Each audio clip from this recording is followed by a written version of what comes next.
सबसे पहले बात करेंगे संसद में महिला आरक्षण बिल पर चर्चा के दौरान पीएम मोदी ने विपक्ष पर बड़ा हमला बोला।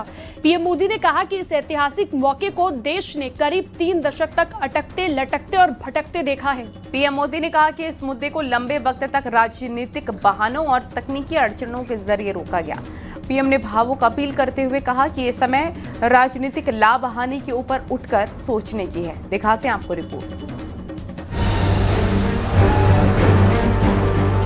दोपहर बाद 3 बजे जब प्रधानमंत्री नरेंद्र मोदी ने मोर्चा संभाला तो उनके निशाने पर सीधा विपक्ष था। पीएम ने साफ शब्दों में कहा कि आज की भारतीय महिला अब मुखर है, वो शासन व्यवस्था में अपनी भागीदारी चाहती है। देश के गौरव को बढ़ाने वाले परचम लहराने में कहीं पीछे नहीं है जी। हमारी माताएं बहनें बहुत बड़ा योगदान, हमारी बेटियां तो कमाल कर रही हैं। पीएम ने विपक्ष को चेतावनी देते हुए कहा कि महिलाओं की ताकत पर भरोसा करें और उन्हें आगे आने का अवसर दें। उन्होंने साफ कहा कि जो आज इस बिल का विरोध करेंगे उन्हें लंबे समय तक इसकी राजनीतिक कीमत चुकानी पड़ेगी। महिलाओं को मिलने वाले इस अधिकार का जिसने विरोध किया है, जिसने विरोध किया है, देश की महिलाओं ने उन्हें माफ नहीं किया है। लेकिन ये भी देखिए कि 24 के चुनाव में ऐसा नहीं हुआ। क्यों नहीं हुआ? ये इसलिए नहीं हुआ कि 24 में सबने सहमति इसको पारित किया, तो ये विषय ही नहीं। फिलहाल संसद के इस विशेष सत्र ने देश की सियासी तपिश को 7वें आसमान पर पहुंचा दिया है। यहां बैठकर के हमें किसी को संविधान ने देश को टुकड़ों में सोचने का अधिकार ही नहीं दिया है। जो शपथ लेके हम बैठे हैं ना, हम सबको एक राष्ट्र के रूप में विचार करना हमारा दायित्व बनता है। नारी शक्ति के नाम पर शुरू हुआ ये सत्र क्या वाकई महिलाओं को उनका हक दिला पाएगा, या फिर ये केवल सत्ता और विपक्ष के बीच सियासी वर्चस्व की जंग बनकर रह जाएगा? ये देखना दिलचस्प होगा। Bureau report, news 18।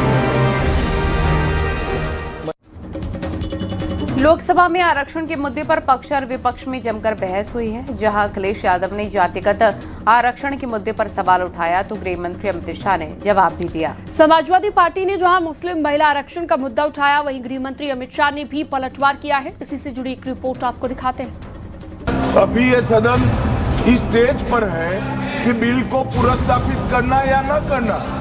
तो लोकसभा में संविधान संशोधन और परिसीमन बिल पेश हो गया है। परिसीमन बिल को लेकर लोकसभा में वोटिंग हुई। बिल के समर्थन में 207 वोट पड़े, वहीं परिसीमन बिल के विरोध में 126 वोट पड़े। लोकसभा में महिला आरक्षण के मुद्दे पर पक्ष और विपक्ष में जमकर बहस हुई। एक तरफ जहां अखिलेश यादव ने जातिगत आरक्षण के मुद्दे पर सवाल उठाया तो गृह मंत्री अमित शाह ने पलटवार किया। आपको जल्दीबाजी क्यों है महिला विधेयक के पक्ष में? हम आप जनगणना क्यों नहीं करना चाहते? ये अध्यक्ष महोदय, सेंसस ये इसलिए नहीं करना चाहते हैं कि जैसे ही जनगणना होगी हम सब लोग जाति गणना मांगेंगे, जाति गणना होगी तो हम आरक्षण मांगेंगे, इसीलिए आप लोग धोखा देकर के आना चाहते हैं। अखिलेश जी ने कहा जनगणना क्यों नहीं हो रही। मैं पूरे सदन के माध्यम से देश की जनता को बताना चाहता हूं, जनगणना का काम शुरू हो चुका है, जारी। 2, उन्होंने कहा कि हम जाति जनगणना का मांग करेंगे। मान्यवर, मैं आपके माध्यम से सदन को बताना चाहता हूं कि सरकार ने जाति की जनगणना करने का निर्णय ले चुकी है। समाजवादी पार्टी ने जहां मुस्लिम महिला आरक्षण का मुद्दा उठाया, वहीं गृह मंत्री ने भी पलटवार किया। इस बिल के अंदर जब तक पिछड़े वर्ग की महिलाएं, जब तक मुसलमान भाइयों की महिलाएं नहीं शामिल की जाएंगी, हम समाजवादी लोग इसका साथ नहीं देंगे। और एक बात और स्पष्ट करना चाहता हूं, समाजवादियों से बड़ा महिलाओं का हितैषी इस देश की कोई पार्टी नहीं है। मुस्लिम महिलाओं को आरक्षण की, मान्यवर, हमारा संविधान किसी भी प्रकार के धर्म के आधार पर आरक्षण की कतई मंजूरी नहीं देगा। और मैं फिर से फिर से संकल्प सरकार का बताता हूं कि धर्म के आधार पर मुस्लिमों को किसी भी प्रकार का आरक्षण गैर संवैधानिक है, इसका सवाल ही पैदा नहीं होता है। वहीं कांग्रेस ने कहा कि वो महिला आरक्षण के पक्ष में है, लेकिन परिसीमन को लेकर बीजेपी की नीयत पर सवाल है। परिसीमन के नाम पर जो उसमें जहर का इंजेक्शन डाला गया है ना, और जानबूझकर टाइमिंग रखी गई है जब दो राज्यों के चुनाव जहां बीजेपी को कुछ लेना देना नहीं, बुरी तरह हार रही है, तो उस समय स्पेशल सेशन बुलाना भाजपा की नीति और नीयत दोनों पर सवाल या निशान लगा। चर्चा के लिए लोकसभा में 18 घंटे और राज्यसभा में 10 घंटे का समय तय किया गया है। प्रस्तावित परिसीमन के बाद लोकसभा में सांसदों की संख्या बढ़कर 850 हो सकती है। Bureau report, news 18। बढ़ते आगे, महिला आरक्षण बिल में चर्चा के दौरान प्रियंका गांधी ने परिसीमन आयोग को लेकर सरकार पर सवाल खड़ा करना चाहा। वहीं केंद्रीय गृह मंत्री अमित शाह ने अपने संबोधन के दौरान प्रियंका गांधी के सवाल का जवाब भी दिया। आरक्षण की बड़ी बड़ी बातें, तो दूसरी तरफ गुप्त रूप से ओबीसी वर्ग का हक छीना जा रहा है और कुछ प्रदेशों की ताकत कम करके लोकतंत्र की धज्जियां उड़ाकर अगले चुनाव के लिए अपनी पार्टी की मजबूती का ढांचा बनाया जा रहा है। हंस रहे हैं गृह मंत्री जी, हंस रहे हैं। पूरी योजना बना रखी है। चाणक्य आज अगर जिंदा होते तो वो भी चौंक जाते आपकी राजनीतिक कुटिलता पे। डिलिमिटेशन कमीशन का जिक्र है कि डिलिमिटेशन कमीशन में आप आपके लोग बिठा दोगे, ये करोगे, वो करोगे। तो मैं माननीय सदस्य प्रियंका जी को कहना चाहता हूं, हमने डिलिमिटेशन कमीशन एक्ट के अंदर कोई बदलाव नहीं किया है।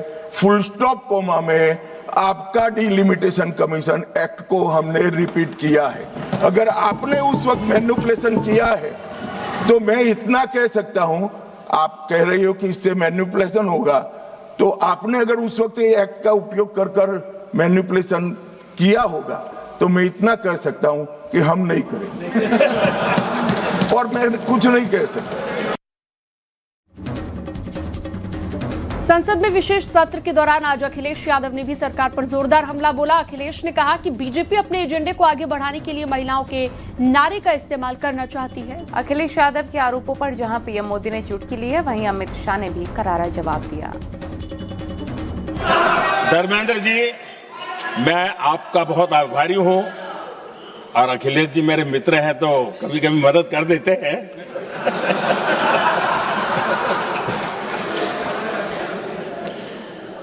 ये बात सही है कि मैं अति पिछड़े समाज से आता हूं, लेकिन मेरा दायित्व समाज के सबको साथ लेके चलने का है और यही मेरे संविधान ने मुझे यही रास्ता दिखाया है।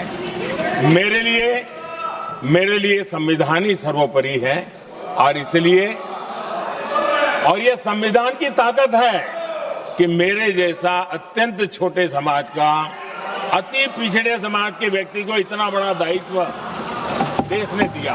तब भाजपा निराशा के इस दौर में उभरने के लिए बिल लेकर के आ रही है।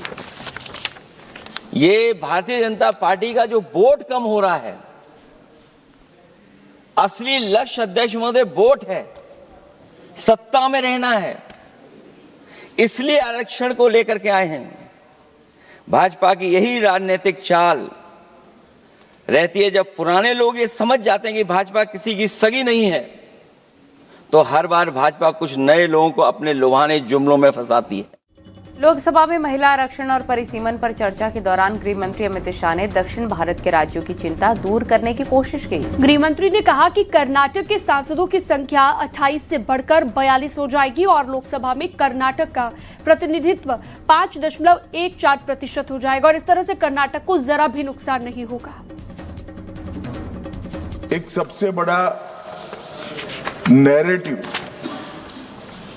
खड़ा किया जा रहा है, भ्रांति फैलाई जा रही है कि ये जो 3 विधेयक है संविधान संशोधन विधेयक और 2 कानून डिलिमिटेशन का और संघ क्षेत्र के चुनाव के कानून में बदलाव, वो आने से दक्षिण की क्षमता लोकसभा में बहुत कम हो जाएगी और सदन की 543 सीटों की संख्या के 5.15% कर्नाटक के सांसद यहां पर आते हैं।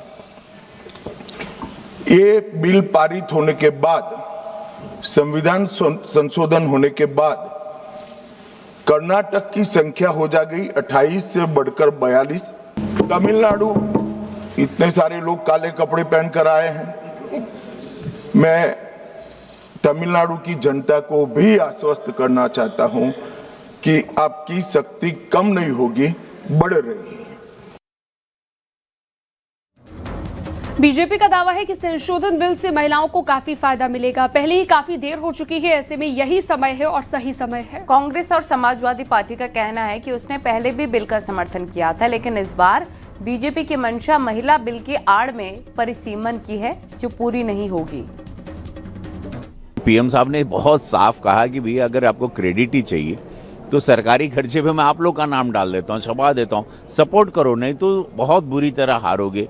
27 का चुनाव उत्तर प्रदेश में, 29 का चुनाव बंगाल का चुनाव, ये बहुत साफ शब्दों में कहा। बोला तो अब महिलाओं को लाना, अरे ला के तो देखो, उनको आने तो दो महिलाओं को। वुमेन पावर लाइन 1090 से लेके महिलाओं को लैपटॉप से लेके कन्या विद्याधन की योजना, तमाम योजनाएं चला के महिलाओं का सशक्तिकरण करके समाजवादियों ने दिखाया है। इसलिए मुझे भारतीय जनता पार्टी से कोई सबूत नहीं लेना है कि समाजवादी लोग महिलाओं के कितने हितैषी हैं। और अभी जब नारी बंधन अधिनियम 2023 पास हुआ, उस समय भी पार्टी ने समर्थन किया और पूरे देश की हर पार्टी ने समर्थन किया। अगर जो 2023 में नारी शक्ति बंधन अधिनियम लागू हुआ था, उसमें जो डिलिमिटेशंस की और जनगणना की थी 2026 की, तो निश्चित तौर से उसकी समय सीमा नहीं थी और शायद वो 2029 तक 33% लोकसभा में नहीं लागू हो। संसद में विशेष सत्र बुलाकर महिला आरक्षण के लिए 131वें संशोधन बिल पर चर्चा को लेकर महिला नेता, विधायक और सांसदों ने इस पर प्रतिक्रिया दी है। महिला के दिल में एक दर्द है अध्यक्ष महोदय, और आज प्रधानमंत्री जी नरेंद्र मोदी जी के नेतृत्व में जो एनडीए की सरकार ने किया है, मुझे हमारी एक बहुत ही चर्चित फिल्म है, फिल्म इंडस्ट्री की, दिलवाले दुल्हनिया ले जाएंगे, उसमें एक डायलॉग है कि जा सिमरन तू जी ले अपनी जिंदगी। तो आज हमारी सरकार ने इस भारतवर्ष की बेटियों को कहा है, महिलाओं को कहा है, सारे पिंजरे टूट गए हैं, सारी दीवारें टूट गई है, जाओ बेटियों तुम जी लो अपनी जिंदगी। हम महिलाओं के लिए ये बहुत बड़ी बात है। जो हर जगह महिलाओं के साथ जो अत्याचार हो रहा है वो सब तब समाप्त होगा, और जो महिलाएं आगे बढ़कर आएंगी तो उनका वो एक इंस्पिरेशन बनाएंगे बाकी महिलाओं के लिए, बाकी जो यंग गर्ल्स जो हैं, बेटियां हैं, उनके लिए एक इंस्पिरेशन बनेंगे। और ये मोदी जी तो यही चाहते हैं ना कि ये सिर्फ यहाँ पर it is important for them to take part in this all this national building में। तो हम कहना चाहते हैं कि सारी पार्टियां एक मत हैं इस बिल को लेकर, लेकिन ये बार बार स्वरूप क्यों बदला जा रहा है बिल का, पहली बात। और दूसरा, अगर भारतीय जनता पार्टी चाहती है तो हम तैयार हैं, आप जो 543 सीटें हैं आप इस पर आरक्षण कर दीजिए, हम तो तैयार हैं। आप 2029 के चुनाव की बात करें तो हम तो तैयार हैं, आप 543 पे आप आरक्षण कर दीजिए 33% महिलाओं के लिए। समाजवादी पार्टी इसके साथ तैयार है। सभी राज्यों को बेनिफिट होगा अगर महिलाएं आएंगी, महिलाओं को ये जिम्मेदारी दी जाएगी पार्लियामेंट और असेंबलीज में आने की, तो ये सारी राज्यों को, सिर्फ महाराष्ट्र ही नहीं देख रही हूं मैं, सारे ही राज्यों को फायदा होगा। कोई भी ऐसी स्टेट नहीं है जिसकी सीट कम हो रही है, उनकी 1.5 गुना 50% बढ़ रही है।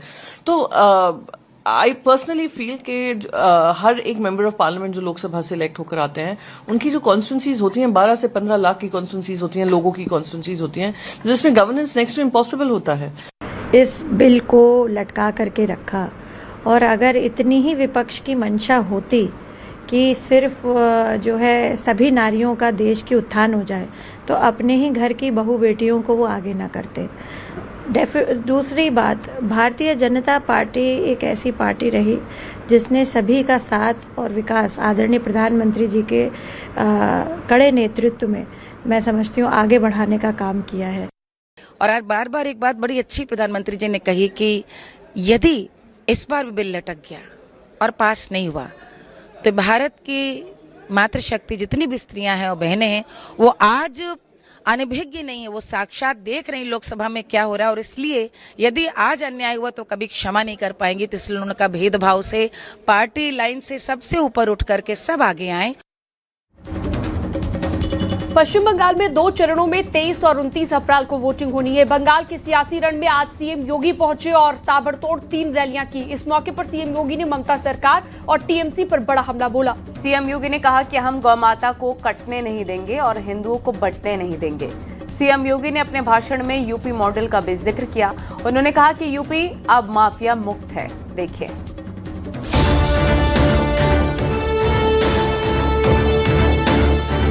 बंगाल के सियासी रण में सीएम योगी ने कई विधानसभा इलाकों में रैली की। आसनसोल में सीएम योगी ने कहा, पश्चिम बंगाल में टीएमसी के गुंडों से डरने की जरूरत नहीं है। डबल इंजन की सरकार में सबका इलाज हो जाएगा।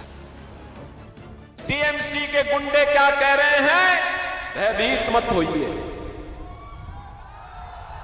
कोई माफिया क्या कह रहा है उससे भयभीत होने की आवश्यकता नहीं। कोई मौलाना क्या पक रहा है उससे चिंता करने की आवश्यकता नहीं। आने दीजिए डबल इंजन की बीजेपी की सरकार को। ये सभी आपकी चाटकारिता करते हुए दिखाई देंगे। सीएम योगी ने बंगाल के रण में नया नारा भी दिया। उन्होंने कहा कि हम गौ माता को कटने नहीं देंगे और हिंदुओं को बंटने नहीं देंगे। कर्फ्यू नहीं लगेगा लेकिन गौ माता को कटने नहीं देंगे और हिंदुओं को बंटने नहीं देंगे। पहले कांग्रेस ने, फिर कम्युनिस्टों ने और 15 वर्षों से टीएमसी ने पहचान का संकट खड़ा किया है। अब एक कल्चरल कैपिटल नहीं, अब तो इन्होंने इसको क्राइम कैपिटल बना करके आपके सामने पहचान का संकट खड़ा किया है। सीएम योगी ने रामपुर हाट में प्रचार किया। सीएम योगी ने ममता सरकार पर जमकर निशाना साधते हुए टीएमसी को टेरर, माफिया और करप्शन का पर्याय बताया। सत्ता के संरक्षण में पल रहे उन माफियाओं के चंगुल में है और इसीलिए तो जब टीएमसी की बात आती है तो बहनों और भाइयों, ये TMC terror, mafia and corruption का पर्याय है। पश्चिम बंगाल में 23 और 29 अप्रैल को वोटिंग है, जिसे लेकर चुनाव प्रचार तेज है। सीएम योगी ने अपने भाषण में यूपी मॉडल का जिक्र किया। उन्होंने कहा कि यूपी अब माफिया मुक्त है। Bureau report, news 18। और गोरखपुर में सीएम योगी ने गोरखनाथ मंदिर क्षेत्र की सुरक्षा के लिए बने 2 आधुनिक सुरक्षा भवनों का उद्घाटन किया। सीएम योगी ने कहा कि 2017 के बाद पुलिस विभाग में समय पर भर्ती, समय पर ट्रेनिंग और सुविधाओं से पुलिस विभाग हाईटेक हुआ है। यूपी में सुरक्षा का बेहतर माहौल बना, सुशासन का मॉडल भी खड़ा हुआ। रिपोर्ट आपको दिखाते हैं।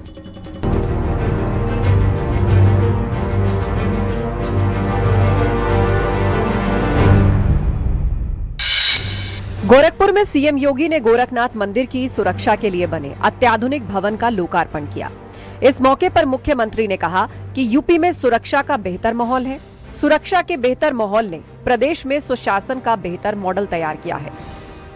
सुरक्षा का बेहतर माहौल बना और उस सुरक्षा के बेहतर माहौल ने ही प्रदेश के अंदर सुशासन का एक मॉडल खड़ा किया है और उसी सुशासन का मॉडल आज प्रदेश बनता हुआ दिखाई दे रहा है। सीएम ने कहा कि यूपी में समय पर सभी भर्तियां हो रही हैं। अब कोई भी थाने पर हमला नहीं कर सकता। जो ऐसा करेगा करारा जवाब मिलेगा। लेकिन अब असहाय बनने की आवश्यकता नहीं। अब अपराधी भाग नहीं सकता क्योंकि थाने में ही उस प्रकार की सुविधाएं दी गई हैं।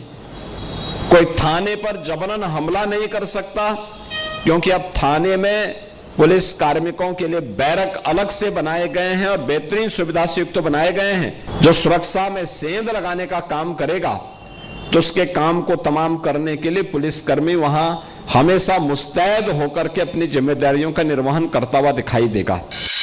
गोरखपुर में आज सीएम योगी ने जनता दर्शन में एक बीमार बच्चे का इलाज करवाने के निर्देश दिए। ये कहाँ बच्चा है? ये क्या हो गया इनको? कहाँ उपचार करवा रहे हैं? लखनऊ में आयुष्मान का कार्ड नहीं लग रहा है इसमें। आयुष्मान का कार्ड नहीं बना है, हम बनवाते हैं। ये वहाँ श्रावस्ती के डीएम को बोलो इनका कार्ड बनाओ, नहीं तो इसका एस्टीमेट बनवा के दे दो, हम इसको पता है हो जाएगा, घबरा मत, हो जाएगा। सीएम योगी ने बच्चे की मां से जानकारी ली। सीएम योगी ने बच्चे के आयुष्मान कार्ड बनाकर इलाज के अधिकारियों को निर्देश दिए। Bureau report, news 18, UP Uttarakhand.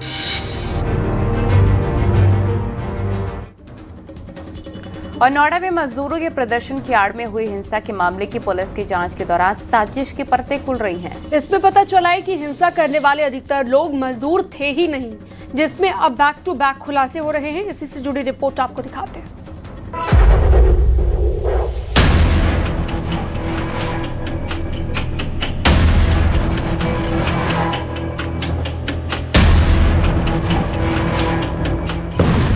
Noida हिंसा में साजिश की बू, जो नहीं थे मजदूर वो भी शामिल।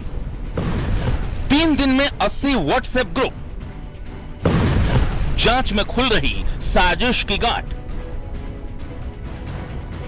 नोएडा हिंसा में साजिश की परत अब धीरे धीरे उखड़ने लगी है। मजदूरों के प्रदर्शन को किस तरह से हिंसा की तरफ मोड़ा गया, बारी बारी से सब कुछ सामने आ रहा है, क्योंकि इसके कयास पहले ही लग चुके थे। मजदूर ऐसा नहीं कर सकते तो फिर इस तरह की आगजनी कैसे हुई? जब पुलिस की जांच आगे बढ़ी तो हैरान करने वाले खुलासे होने लगे। एक फॉल्स नैरेटिव तैयार करते हुए गलत तथ्यों को अपने हैंडल से ट्वीट किया गया था और उसके बाद उसको वायरल कराया गया था। ये दोनों ही हैंडल लगातार पाकिस्तान से ऑपरेट होना पाए गए हैं। खुलासा नंबर 1, साजिश की आग। मजदूरों को भड़काने में 32 लोगों का हाथ। इन 32 में से 19 लोगों की गिरफ्तारी हुई। 34 ऐसे लोग गिरफ्तार हैं जो मजदूर हैं ही नहीं। आगजनी की घटना में 8 लोग मजदूर नहीं निकले। यानी साजिश के तार कुछ इस तरह से बुने गए हैं कि जिसमें 66 गिरफ्तारियां हुई, लेकिन उसमें 45 लोग मजदूर हैं ही नहीं।